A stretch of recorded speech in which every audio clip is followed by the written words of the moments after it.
So for our last session, I have asked 3 different people that are either doing carbon farming or are using biochar in horticulture or agriculture to come up. So we had Gerard Danby. You might want to bring your chairs with you, people. Dale Hendricks, who, as I said before, has been in the biochar world longer than I have. He's got a long history in horticulture as well. And then we have Suzanne Hunt, who probably knew about biochar before I did. She's trying to finish up her meal. I'm so sorry about that. Lesson learned. And so I think the format that we're going to use here is give them each, I'm going to say 5 minutes because it seems like when I say 5 it goes to 15, but we're running a little late. It is 20 after, and I'm cognizant that people may have other things to do at 4 o'clock. But before I turn it over to them, so let me finish that thought. So they'll talk for about 5 minutes each and then take questions. But I'm curious to know if we were to try to hold another event. There are different regional organizations in the U.S. and elsewhere that try to hold annual talks to get people together and talk about what's new and different. And I wondered if there's any appetite for doing something like this again next year. So by a show of hands, don't feel like you have to, but might anybody be interested in doing that sort of thing again next year? Okay, good. All right, good to know. All right, so why don't we go just in this order, and Gerard, you kick it off? All right. I'm going to be back there, and when I raise my hand, it's not because I have a question. To keep us moving. Or this. I think we've had a lot of coverage of the topics like the physical soil changes, the ability to be able to culture the biochar with beneficial organisms and add that to the soil, or with nutrients and adding that, kind of engineering the soil. There's been a lot of emphasis on that, but I'd also like to point out that one of the great benefits that we've seen from using biochar for the last 8 years, I think we've been... Since 2009. 2009 we've been using biochar. But one of the big things that is oftentimes overlooked is that biochar has remarkable benefits for plant health, for both building the soil biology, which has been overlooked for all of the chemical farming years, but re-emphasizing the soil biology, and also it can have, there seems to be a lot of evidence that suggests that biochar can influence the development of healthier soils that have a decreased potential for causing soil-borne diseases. So biochar can also suppress soil-borne diseases, and in studies on rice, beans, asparagus, tobacco, corn, they found that it doesn't just change bacteria balance and fungal balance in the soil, but it can actually change the foliar infection potential in plants. So it can change both what's happening in the soil, and because of the effects of the overall plant being stronger and healthier, there seems to be a thought that it can actually increase the systemic resistance in plants, which is a remarkable thing that we barely ever touch on when we're talking about improving the soil structure or trying to improve the soil biota. The changes that occur with biochar, no one really knows what causes them.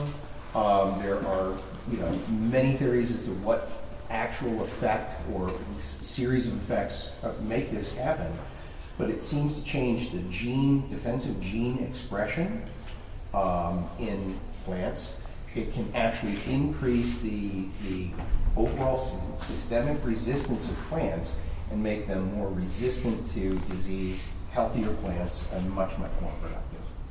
And that's been one of our experiences. I think that again, I totally want to endorse all the stuff about changing the soil structure, water retention, all of those features are absolutely true. Don't forget, it also makes your plants stronger and healthier and more productive. So I want to start with that.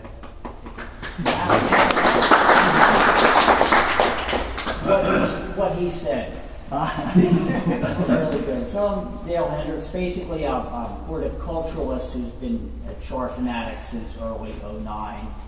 And I've been making char at home, so I give talks and do demos, and I make it with barrels, with my little T-rod cook stove I had, with open fire burns, which are real interesting. If you want to check it out, go to YouTube and search for Jack Daniels charcoal. And how you can make good charcoal from piling up sticks yay high, good and dry, consistent size, lit it from the top, burn, burn, burn, burn, burn, burn, burn.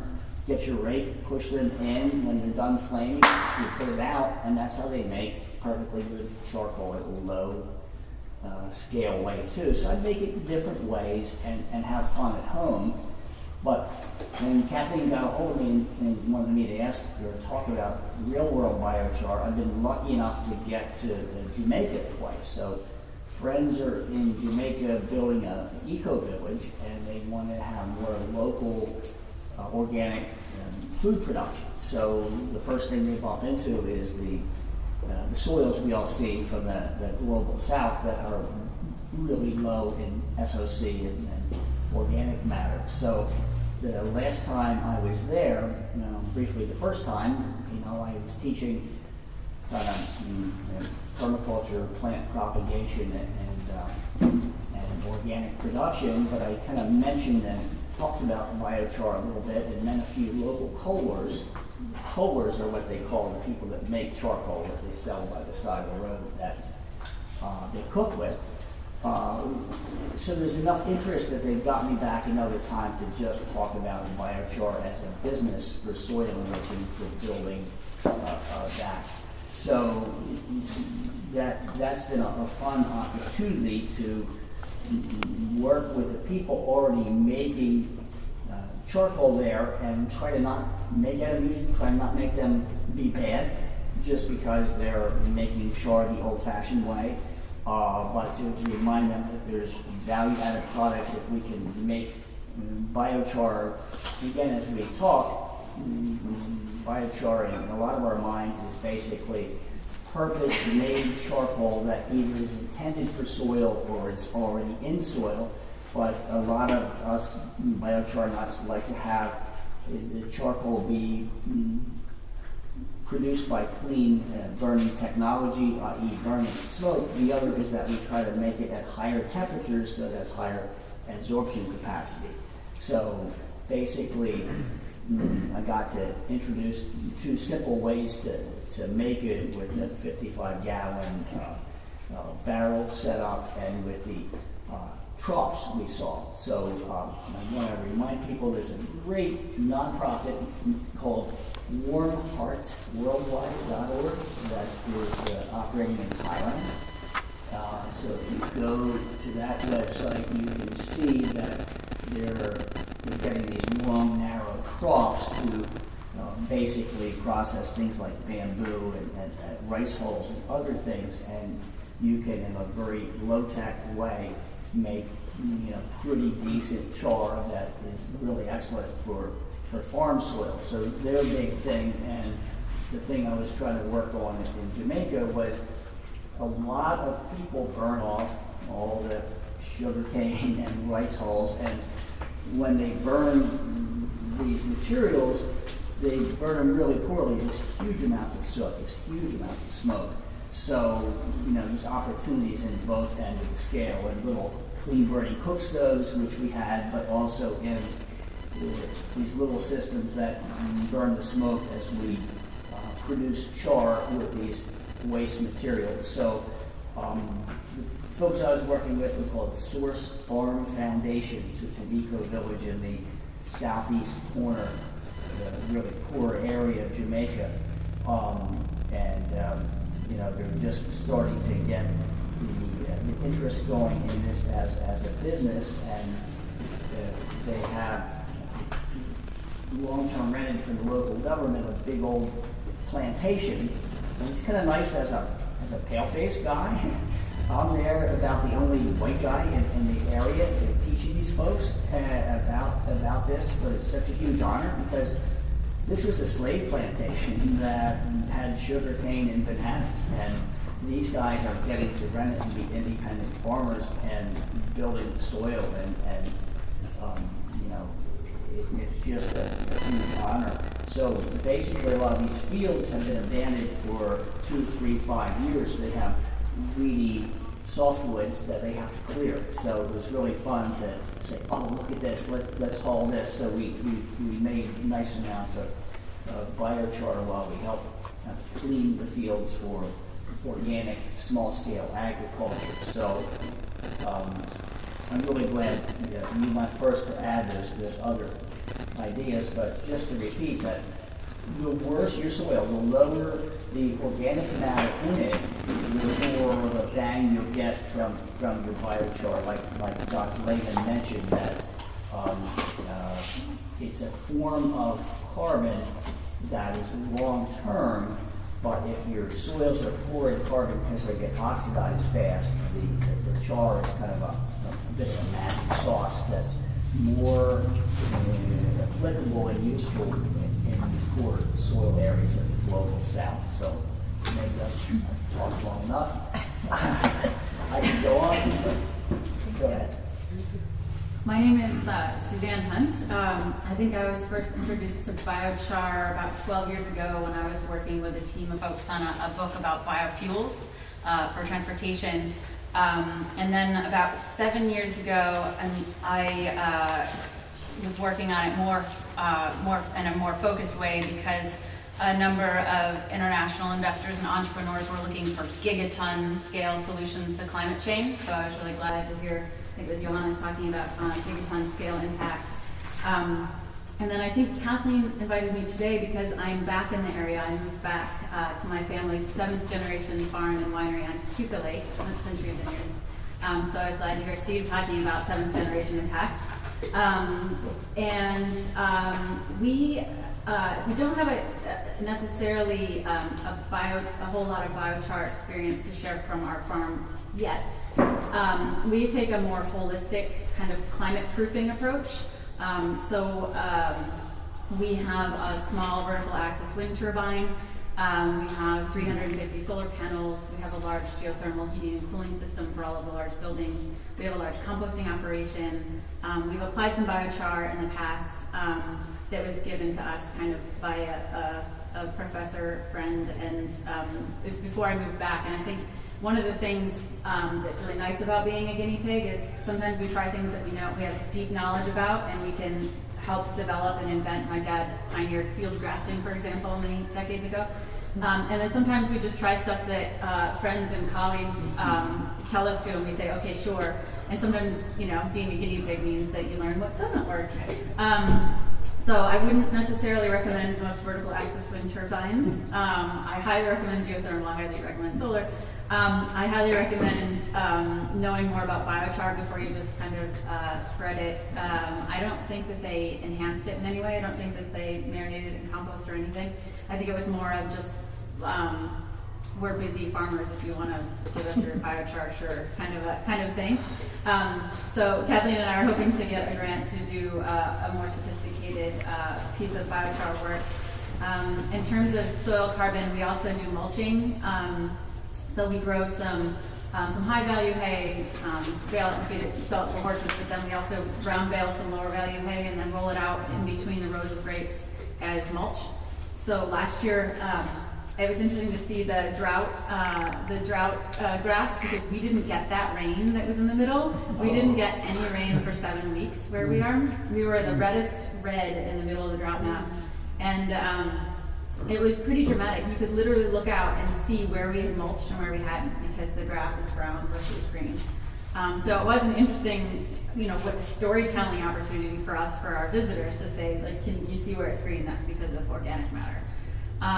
So one of the really nice things about being a public tourist destination, it's kind of nuts, and we're open 361 days of the year.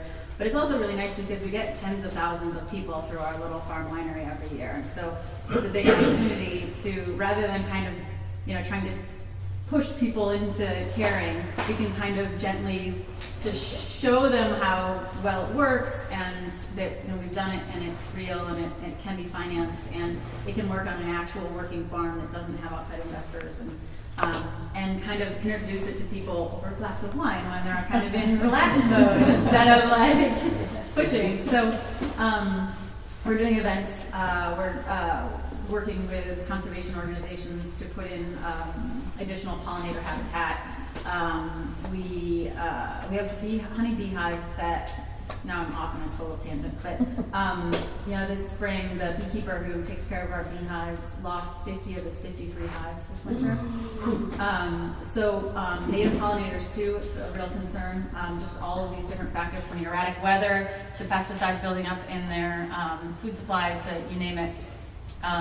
We've certified some of our acreage organic, so we're also working on figuring that out. It's a lot harder with the grapes than it is with the annual crops. You can do a lot more things with an annual than you can with a perennial. What else? What else is relevant? Would love to do biochar. The one thing that occurred to me today while listening to all of the super interesting conversation so far is that when I think about working with, whether it's communities or businesses or governments, and helping them figure out how to make the transition to more sustainable practices and more sustainable technologies, usually I don't think about trying to get everyone. I try and figure out who are the innovators and early adopters, and you focus your limited time and energy on those folks. And then if I had a whiteboard, I would draw the bell curve, because there's a few people who are the early adopters and innovators, and then you have kind of everybody else. And then you have the people who will never change. So you had the people when it's true, like who knows people who refuse to get a cell phone for like a decade? There's the people who got the first really ugly, expensive, clunky ones, and then everyone else waited until they were cost effective and more practical. And then there's a few people that just refused to ever get them. And it's that way with everything. The challenge for biochar and soil that I see, that occurs to me today is that the people who have been who tend to be those early adopters are probably the ones that have done the most to care for their soil already, and so they're going to see the least benefit from adding that char, at least in the U.S., New York context. Mm-hmm. So I think our challenge as a community that understands biochar is to figure out the people that have the sandy soil, that have the compacted soil, that have the low quality soil, the Southwest where we saw the drought is going to hit. How do we get folks there to start implementing biochar where they'll really see an economic benefit? So that was the challenge I would put out. And drink local. And I'd like to throw in one other thing. If you look at the traditional technologies that earlier societies used, they didn't just scrape by on them. They thrived. They had, the Iroquois had massive amounts of stored food. More stored food than European explorers had seen before. So these technologies worked, and they worked for a long time. It was, all of the things from intercropping, mulch, adding organic matter to the soil, not terribly disturbing the soil, not tilling or plowing. Those are all techniques that were developed by people working closely with their environment, living on the land, who were doing as little to disturb their environment as they could. They observed everything. And if you look at the earlier societies, the agriculture was done by women. Most of these traditional technologies have been brought forward by the women in the societies who did the agriculture. So that's a debt that I think we oftentimes overlook when we're out there either reading a journal or digging in a field. But these are things that have been passed down to us by generations and generations of people who are basing this on experience, an experience that worked. They also didn't have a lot of time. They're taking care of kids and making meals in addition to doing ag, so they had to be smarter about it. Absolutely, absolutely. I just want to pile on to that. The first place I saw biochar being made locally was at Ganondagan, which is Native American museum not far from me in Victor, New York. And what they did was really fascinating. They put wood in a pile like this, and then they put Bill, were you at that with me? Yeah, they covered it with dirt. Clay, and then they put holes in the bottom for aeration, and then they lit the fire at the top.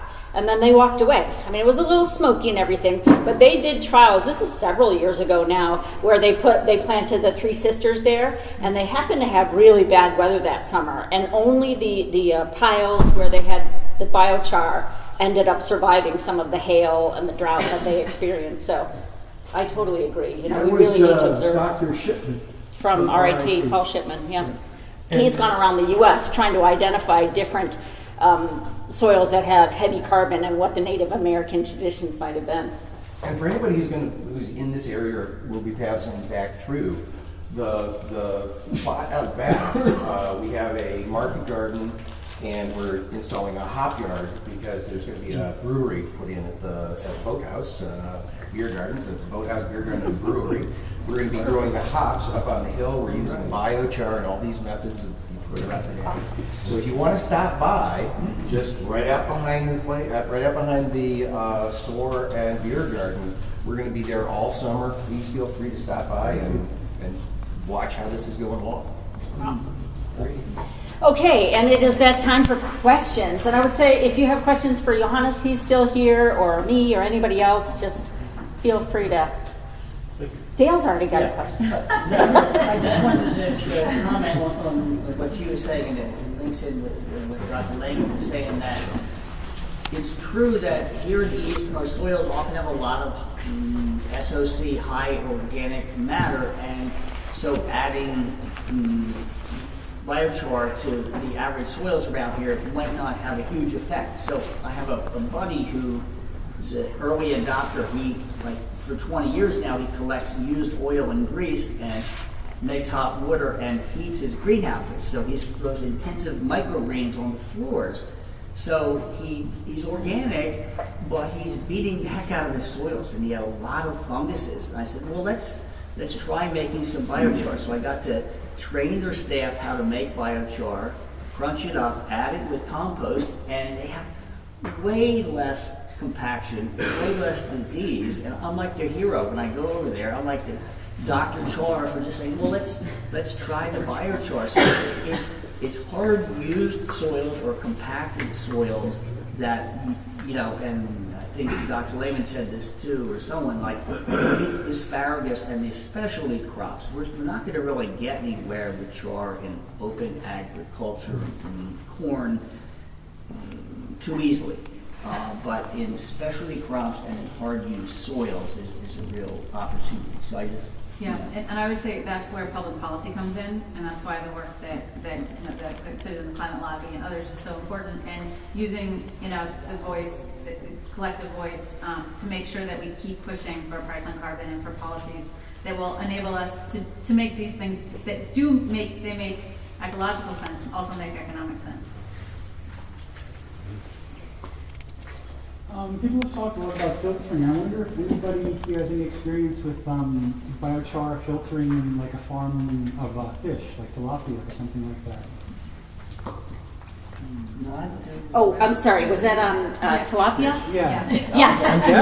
I was trying to find a Philip who has a pizza here. So if there's a Philip, oh, Phillips, did you put your last? I listed it as Miranda, but I haven't gotten pizza yet. Oh, how would you like this one?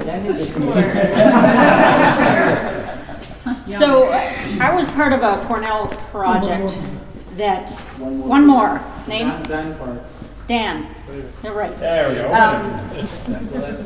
So we did this project with the biomass controls heater at an aquaponics greenhouse in Homer, New York, and the aquaponics folks, aquaculture folks from Cornell were looking at creating a filtration system. One thing we found, which is really important, is particle size. So what we found is that the really small particle size for biochar was counterproductive. Right. We didn't do strong measurements on how much that particular biochar was able to take up. But I mean, actually, you just want to take out the BOD side of it. You don't really want to take out the nutrients because they're being used in the hydroponics thing. But I was just part of a grant in Maine where they're pitching the same concept of using it as an effluent in an aquaculture situation. I think it makes an enormous amount of sense, but you do have to really test out the different particle size and probably biochars as well. John? So I've been super excited about being here today, and we've been talking about soil, and I wanted to share an experience which isn't about biochar, but it is about soil, and I get these. I believe that soil matters, right? Tell us how you really feel. So I really feel that soil matters. And so here's some work that we did, and we're soil scientists, right? We think we know everything. We do all of these experiments. And for us to write a peer-reviewed publication, we have to do this treatment and show that 3 seasons in a row we get these results, and then we can do our tables and so on. And everyone likes it, and your boss likes you because you're publishing papers and so on. And so it's all good. Then the government comes along to you and says, well, you know what, you've been doing all this research, now we want to know about what farmers think, right? So that's a new concept for most scientists. And so we went out and we interviewed farmers who had changed them, identified themselves as having changed their management of organic matter. And we said, what did it mean to you? Right? And here's the biggest lesson I have learned, and it's very relevant to the conversation today. What I learned was that the real benefit to a farmer from changing organic matter management in soil was that in extreme situations, they made out like a bandit, right? And that would be, in that super dry year, like Suzanne was describing, their crops didn't fail. Or in that really wet spring, they got their crops established, right? And what Mike Hoffman presented to us today was this story of how things are changing and how there are going to be more extreme events. And so improving soil, whether it's through biochar or other management technologies, is like insurance, right? And it's really, really important. And you have to help people to understand that, because you cannot sell biochar to, as Dale just said, to a field crop farmer and say, this biochar is going to cost you X dollars and you're going to save 10% in your nitrogen fertilizer. Because for the average farmer, they will never make those economics add up.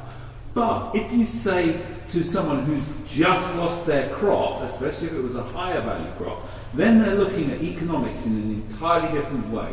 And the challenge that we have is to my former research colleagues, I won't tell you where they work, we thought we were going to triangulate what we learned from farmers against the experimental results that we had.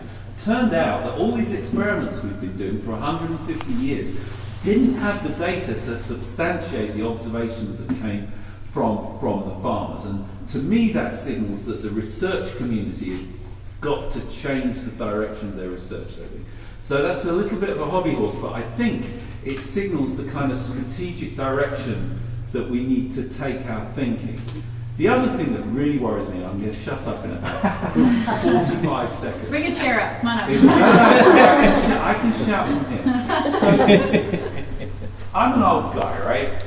And I can see that climate change and the effect of carbon dioxide in the atmosphere is going to affect me in my lifetime, and it's certainly going to affect my son in his lifetime. And I believe that soil matters, as you already know, but I think we should not, and I agree with Johannes' point that there's a kind of win-win in here, but the bottom line is that atmospheric carbon dioxide concentration in March was 407.5 parts per million. And the last time I updated the slide that had that data, it was 390 something. And a gigaton scale solution to addressing levels of carbon in the atmosphere is required. And it's important at some points not to merge our thinking around those. Because soil matters, and it matters anyway, but there's a need to draw carbon out of the atmosphere at a gigaton scale. And I think that biochar is at the intersection of both of these, but the day a politician comes to us and says, John, how can you get billions of tons of carbon out of the atmosphere? That's a slightly different question than how can we improve soil quality for the resilience and robustness that it gives us. And thanks very much for your attention. Those are my real messages. Thank you. Well, I'm going to try to roll Dr. Lehman back in here a second, because I think I mentioned him earlier in the morning, but there's this research that came from New Zealand, and maybe I was talking to John, but basically we know that we'll take biochar, which is what they call recalcitrant, long-term carbon that'll last a long time, and we put it in the soil. So that particular carbon we know is going to have a tendency to stay there the great majority of the time for a long, long time. But what this new research basically said is what a lot of us have alluded to, is that not only does it stay there, but it's a kind of a synergistic material that helps water and air management, that helps encourage micro-critters, that helps plants grow better. They grow better, they have more efficient photosynthesis, they have better immune systems, and they have less additional energy to do more exudate. So basically what I understand, I'm trying to say it in my words and see if Dr. Lehman agrees, is that all this added together enables the soils to continue to gain SOC, to continue to gain carbon over a 10-year period. So this is kind of exciting. It's not just the char itself, but it's all the other benefits of soils that help plants, yada yada, that lift the system. I mean, am I saying it right? Yeah. What you're referring to is negative priming, and that's something what we've been interested for a while. Actually, one of the first interests of mine. Negative priming? Negative priming, yeah. So that refers to that the char serves as a surface or has certain effects on other carbon in the soil. That it's not just the carbon accrual through additions of the char carbon itself, but that the char carbon helps retain other carbons, such as from exudates or root turnover, or simply the leaf that falls down, and that's called negative priming.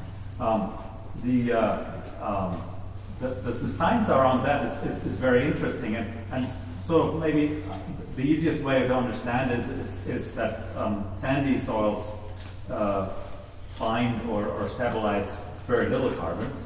Sandy soils usually have very little carbon, whereas clay soils have high amount of carbon.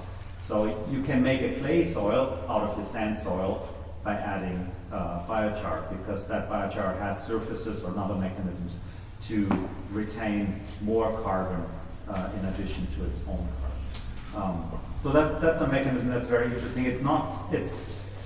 We usually discount it because there's also positive priming in all of this. So we usually discount it when we do our carbon budgets and say it's a wash. But we actually think, now that we have longer term data, that on the long run that might actually be quite a significant factor in influencing the total carbon balance of the system. But at the moment there's not enough long-term data to put that in any credible form into a carbon trading mechanism. So it's ignored. Okay, thanks so much. I just wanted to see if I was understanding. Yeah. So I appreciate John's point about resilience and bringing in the insurance aspect. I think one of the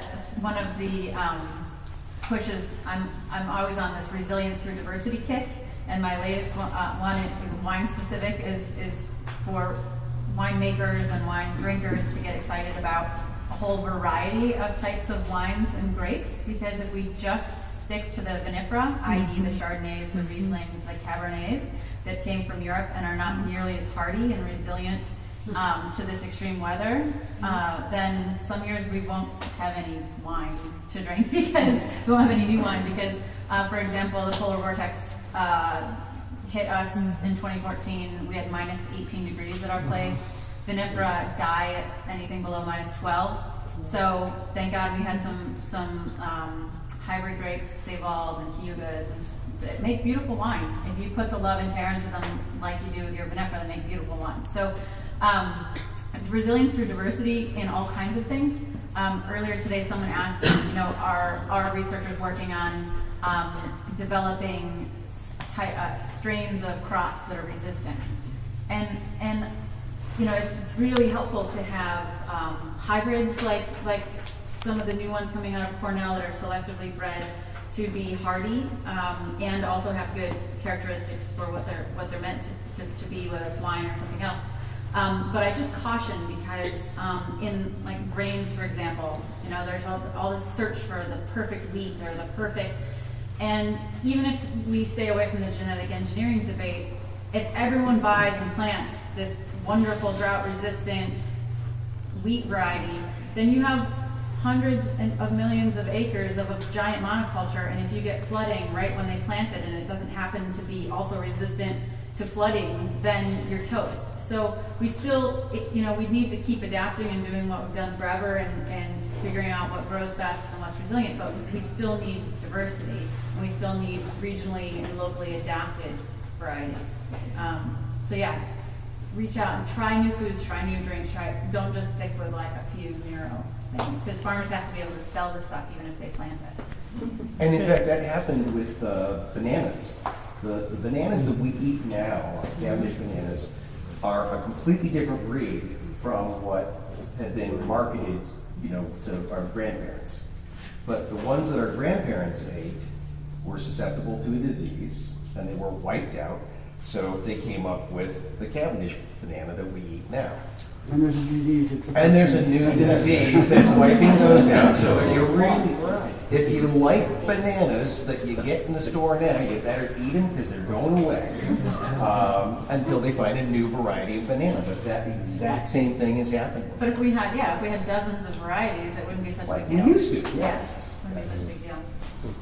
I wanted to Yeah. maybe follow up on the resiliency comments that were correctly made.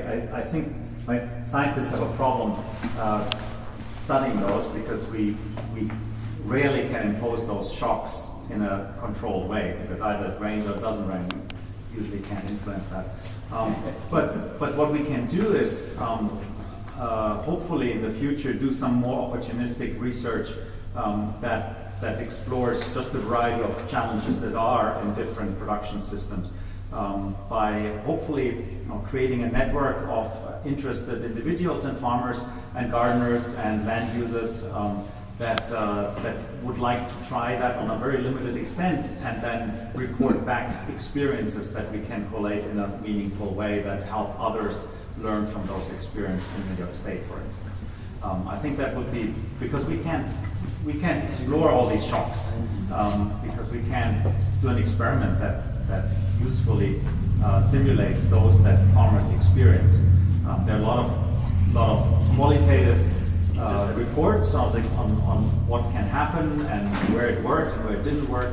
But if we have a more systematic way of collecting that information based on added biochar and its responses, and in most cases we'll probably say no, there was no effect. But then we're interested in those effects that maybe were good because something happened in that year, in that location, that made it a useful intervention. And of course we can't learn anything if we can't collect those data.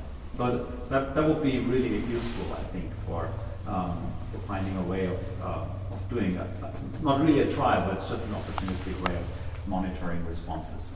Citizen science, kind of, for farmers, citizen science. I was just going to say, that's a huge opportunity for citizen science right now, and with all the tools that we have now, we can share the data.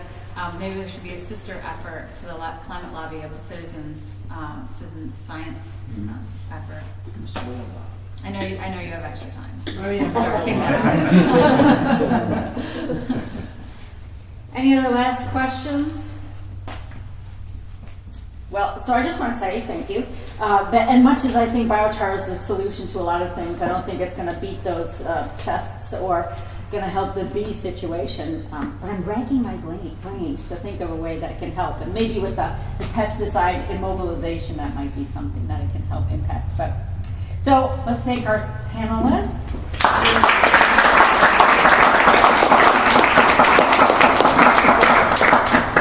And I want to thank all of you for coming again. I'm going to be hanging around for another hour or so if any of you have questions or anything. But And a round of applause for Kathleen. yeah.